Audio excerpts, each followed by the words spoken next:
makan besar, rendang 200 kilo raib, katanya. Tiba-tiba hilang, gitu sih captionnya bang. Ya.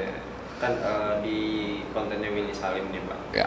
Nah, ini menurut abang pandangannya gimana nih? Karena katanya ada juga yang ngejelekin ya. warga Palembang, terus duga-duga settingan gitu. Ya, jadi untuk menduga itu settingan, kita harus melihat dulu lingkungan, kita harus melihat dulu bagaimana stereotip suatu daerah, bagaimana pola-pola suatu daerah, kebudayaan suatu daerah gitu. Kalau kita mau tahu bahwa konten tersebut real atau settingan. Setahu saya bahwa orang Sumatera, orang Palembang, Padang, Medan dan lain-lain lah yang termasuk di dalam golongan Sumatera begitu. Orangnya rata-rata mayoritas adalah orang-orang yang memiliki harga diri, ketegasan dan cukup keras dalam menegakkan suatu hal yang benar begitu. Nah sekarang kita bisa ketahui kenapa sih orang-orang Sumatera itu sering dibuat satu stereotip kalau orang-orang Sumatera adalah orang-orang yang keras. Seseorang bisa dikatakan keras ketika orang tersebut sedang memperjuangkan sesuatu hal yang menyentuh harga dirinya. Dia sedang memperjuangkan harga diri begitu. Pertanyaannya adalah, apakah rendang berlaku bagi orang-orang yang selama ini menjunjung harga dirinya begitu? Mana mungkin orang-orang Palembang dengan harga diri yang diletakkan jauh di atas kepala berebut rendang ketika ada seseorang yang lagi konten, apalagi ada kamera. Nah ini adalah satu persoalan yang sebenarnya perlu kita perhatikan. Sehingga gue menduga bahwa konten tersebut adalah konten yang bisa dikategorikan settingan.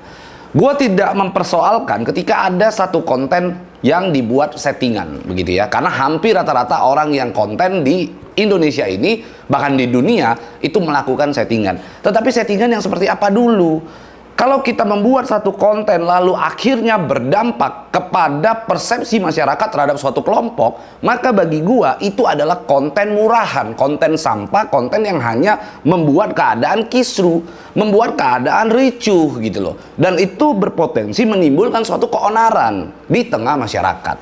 Sehingga bagi gua, apa yang dilakukan oleh Willy Salim ini adalah satu perbuatan, terlepas itu adalah konten yang settingan atau tidak. Perbuatan Willy Salim dengan mempublikasi seakan-akan kota Palembang orangnya rakus, orangnya haus atau lapar akan rendang begitu ya, yang nggak seberapa juga harganya itu gitu ya. Itu adalah perbuatan yang sangat keliru dan itu perbuatan yang harus dikasih pelajaran. Itu harus ada satu bentuk sanksi, ketegasan agar orang tersebut lain kali ketika mau buat konten lagi tidak diterima di kelompok-kelompok yang menurut gua akan akhirnya menimbulkan kericuan, karena kita jangan sampai menimbulkan resiko yang berulang begitu. Dan gua berharap Indonesia saat ini bisa menerapkan yang namanya cancel culture seperti di Korea begitu, dimana ketika kita tahu bahwa ada seseorang content creator berdampak ketika dia membuat satu konten lalu berdampak terhadap daerah kita, berdampak terhadap budaya masyarakat di dalam daerah kita, maka harus adanya cancel culture supaya orang tersebut jangan lagi datang membuat konten di situ, karena tabiat seseorang dalam melaksanakan satu perbuatan, melakukan perbuatan itu jarang ada yang bisa berubah begitu. Dan gua agak sedikit tergelitik ketika menonton konten tersebut. Kenapa?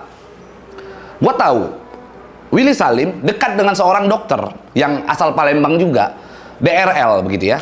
Dekat seorang dokter DRL begitu, yang inisialnya DRL. Dulu DRL juga melakukan hal yang serupa. DRL dulu juga diduga membuat satu konten yang katanya settingan. Yang diduga adalah settingan, di mana dia mengatakan bahwa kliniknya sedang kemalingan. Kan begitu. Ini jangan-jangan gak jauh-jauh orangnya, jangan-jangan kreatifnya gak jauh-jauh gitu loh. Jangan-jangan orang-orangnya ya itu-itu aja begitu. Inilah orang selalu bilang bahwa kalau kita mau harum ya kita harus deketin orang minyak wangi. Kalau yang penjual minyak wangi.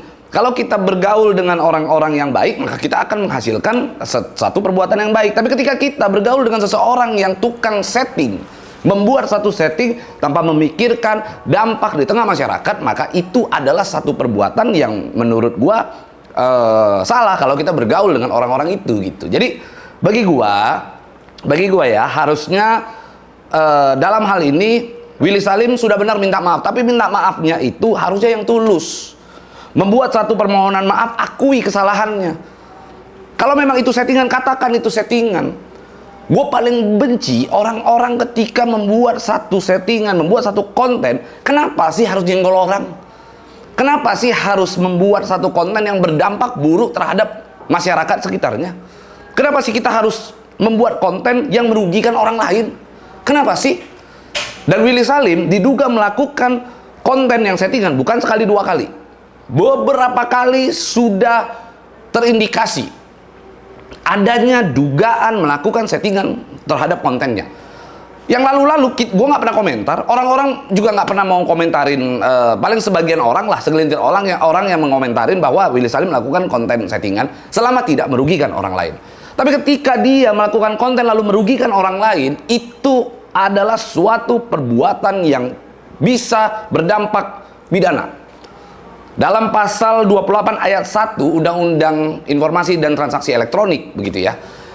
Di sana menyebutkan bahwa bila mana ada seseorang yang melakukan suatu perbuatan menyebarkan berita bohong yang menyesatkan, yang mengakibatkan atau menimbulkan kerugian material bagi orang lain, maka itu bisa dikenakan ancaman hukuman sekitar 6 tahun dan denda 1 miliar.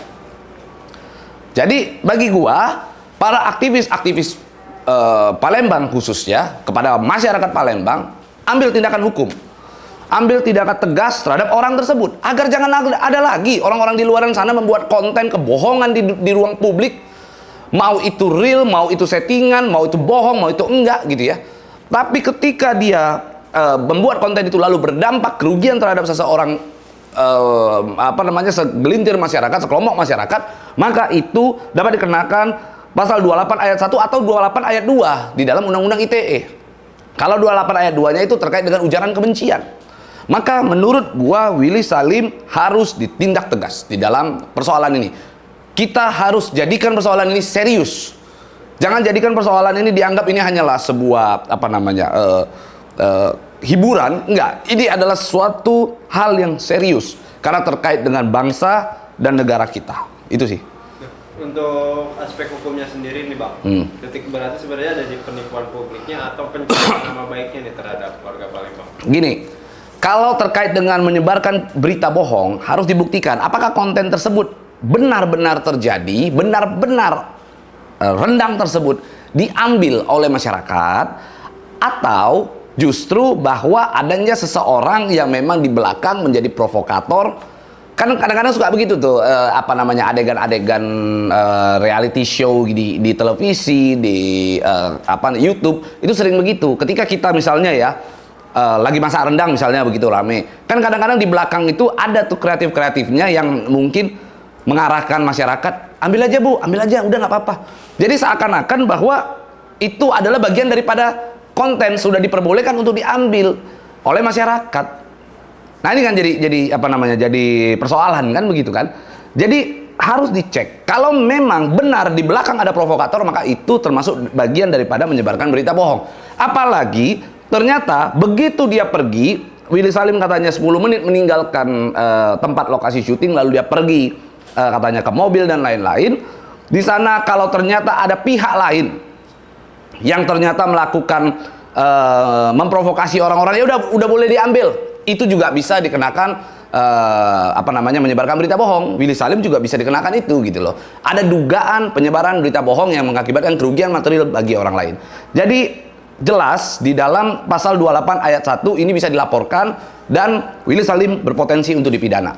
Selain itu juga di dalam pasal 28 ayat 2 Undang-Undang ITE, dalam hal ujaran kebencian terkait dengan SARA begitu ya,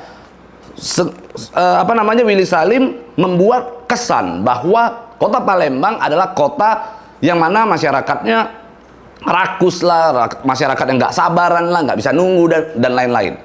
Ada kesan seperti itu yang timbul sehingga mengakibatkan konten-konten di dalam YouTube-nya dia itu banyak orang yang berkomentar dan membuat citra yang buruk bagi kota Palembang. Sehingga bagi gua itu juga berpotensi untuk dilaporkan pidana pasal 28 ayat 2 Undang-Undang ITE gitu. Nah, untuk kontennya sendiri nih Bang, menurut Abang etis gak sih yang seperti itu?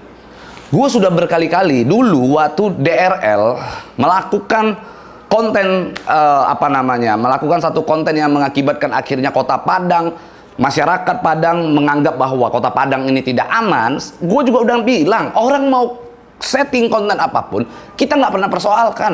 Siapapun tidak pernah mempersoalkan. Selama itu merupakan suatu bentuk hiburan, lalu bisa mengisi waktu luang orang, nggak ada masalah. Akan tetapi, jangan pernah merugikan orang lain. Lu merugikan orang lain, maka kau bisa dipidana. Itu aja poinnya. Nah, apalagi ini terkait dengan masyarakat pada umumnya, sekelompok masyarakat.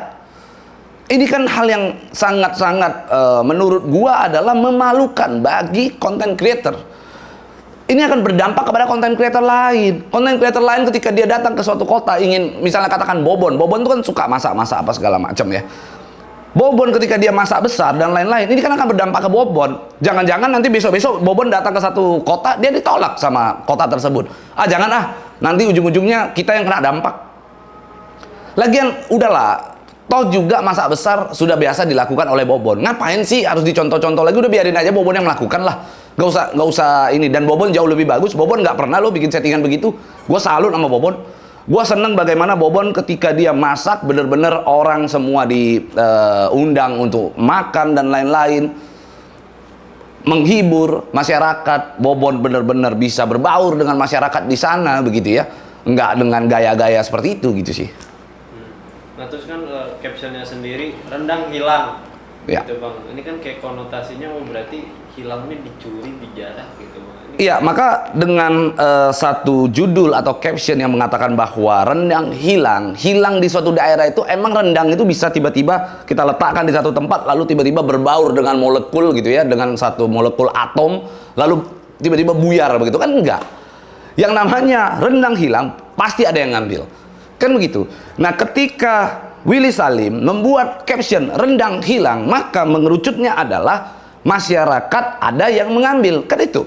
Artinya itu adalah suatu kalimat provokatif yang membuat anggapan orang lain bahwa orang yang ada di sana adalah orang-orang yang rakus. Jadi bullshit kalau ngomong gini ya, kita jangan bilang bahwa kita cinta Indonesia kalau kita tidak bisa menghargai orang lain, kelompok masyarakat lain.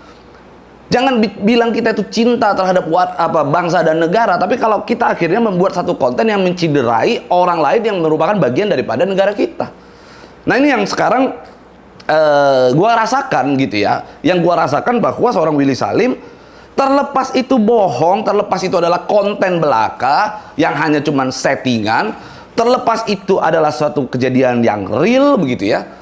Apapun itu, intinya ketika ada seperti kejadian yang katanya hilang itu rendang diambil orang lain, maka harus benar-benar kita bedakan mana yang oknum, mana yang benar, dan harus ada diberikan ruang atau statement bagi orang lain menyatakan bahwa oh iya, kenapa sih gua ambil?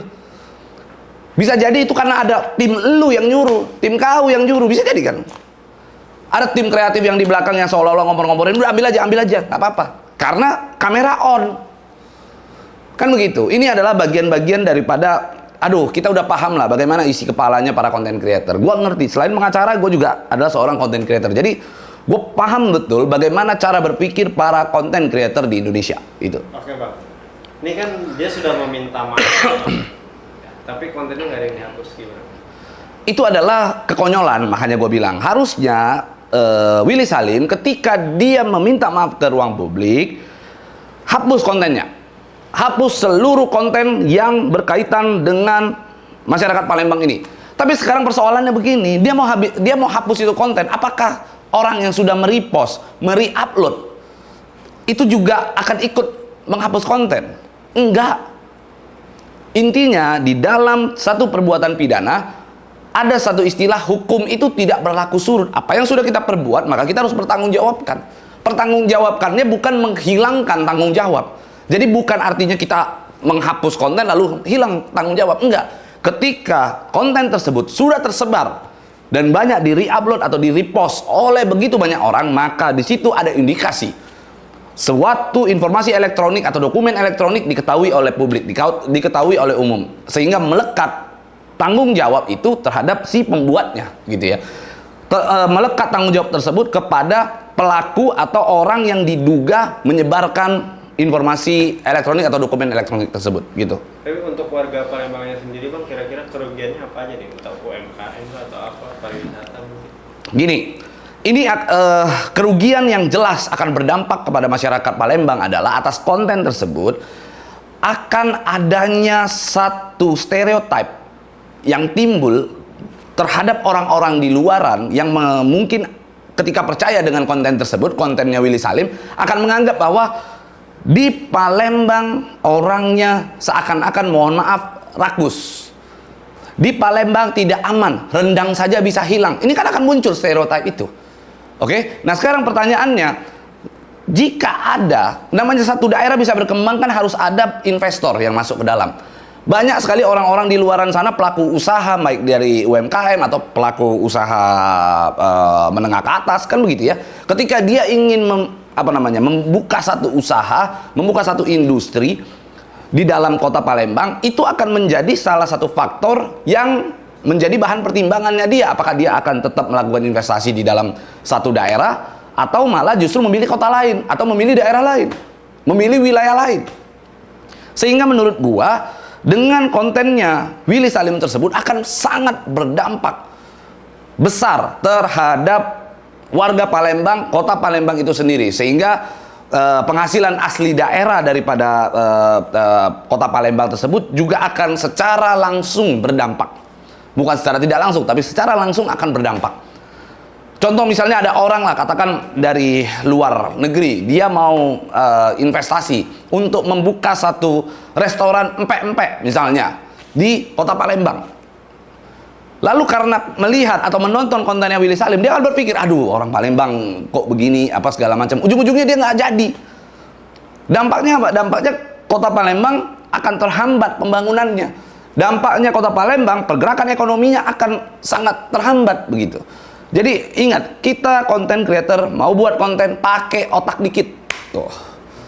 Nah bang, satu lagi bang, kan kayak apa, settingan atau prank itu sudah tidak terkendali nih bang. Ya. Menurut abang di sini harus ada langkah tegas nggak sih dari pemegang kendali gitu? Kalau settingan dalam membuat konten ini susah dikendalikan. Orang-orang semua kreativitas itu kan tidak pernah bisa dibatasi. Orang bebas berekspresi, orang bebas untuk melakukan apa saja, tetapi harus yang bermoral, begitu. Itu poinnya. Jadi sebenarnya untuk meningkatkan kualitas daripada konten, kualitas daripada kreativitas, maka diharapkan para content creator untuk mengedepankan moralitasnya. Bagaimana kita membuat satu konten, berkreasi itu, maka moral lah yang menjadi acuan utama. Ketika kita melakukan satu konten itu, membuat satu konten itu, kita harus berpikir apa dampak buruk bagi orang lain dari konten kita ini. Kita harus membuat satu theater of mind di kepala kita. Jangan cuma hanya buat konten lalu viral, lalu banyak views, lalu kita mendapatkan AdSense, lalu kita senang tanpa memikirkan dampak bagi orang lain. Mendapatkan keuntungan dari konten, kita terkenal, kita punya views, lalu akhirnya orang lain ternyata ada yang merasa dirinya dipermalukan, ada orang yang merasa dihujat, ada orang yang merasa dihina. Nah ini kan jadi persoalan gitu loh. Itulah makanya gue selalu katakan, jadilah konten creator yang punya moral. Jadilah konten creator yang tidak membuat konten yang merugikan orang lain. Jangan buat konten yang mana ujung-ujungnya setting-settingan, ujung-ujungnya membangun satu persepsi buruk terhadap daerah orang lain. Itu poinnya. Jadi gua hanya ingin tekankan bahwa Palembang adalah kota yang aman. Palembang sekalipun masyarakatnya keras, tapi kerasnya orang Sumatera adalah ketika mereka merasa bahwa harga dirinya diinjak-injak, dan rendang bukanlah bagian daripada harga diri orang Palembang. Dan atas kontennya Willy Salim, menurut gua sudah menjatuhkan harkat dan martabat masyarakat Palembang gitu. Terakhir Bang, jadi konten ini berpotensi memiliki pasal berlapis. Iya, jadi konten ini jelas masuk di dalam pasal 28 ayat 1 Undang-Undang ITE yang tadi menyebarkan suatu berita bohong sehingga mengakibatkan kerugian material bagi orang lain, atau bisa jadi satu perbuatan 28 ayat 2 yang mana itu merupakan ujaran kebencian. Sehingga menurut gua penegak hukum harus menindaklanjuti persoalan tersebut. Gak ada damai di dalam persoalan tersebut. Harus menjadi efek jera bagi orang lain. Harus persoalan ini menjadi contoh bagi konten kreator lain, karena setiap hari muncul konten kreator baru.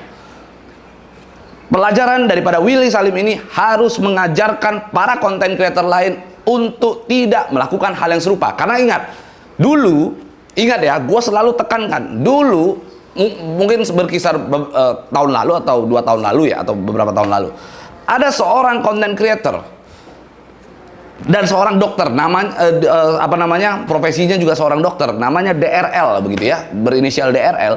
Dia juga melakukan hal yang serupa. Diduga melakukan satu konten settingan seakan-akan kliniknya dimalingi oleh orang lain. Tidak ditindak. Muncul kan Willy Salim? Itulah dulu gue selalu bilang, tindak tegas. Kalau sudah ditindak tegas, maka Willy Salim nggak akan ada hari ini. Gue sudah bilang dari dulu, tindak tegas. Iya kan? Jadi harusnya kali ini menjadi satu bentuk titik balik. Willy Salim harus ada tindakan tegas atau sanksi terhadap dia.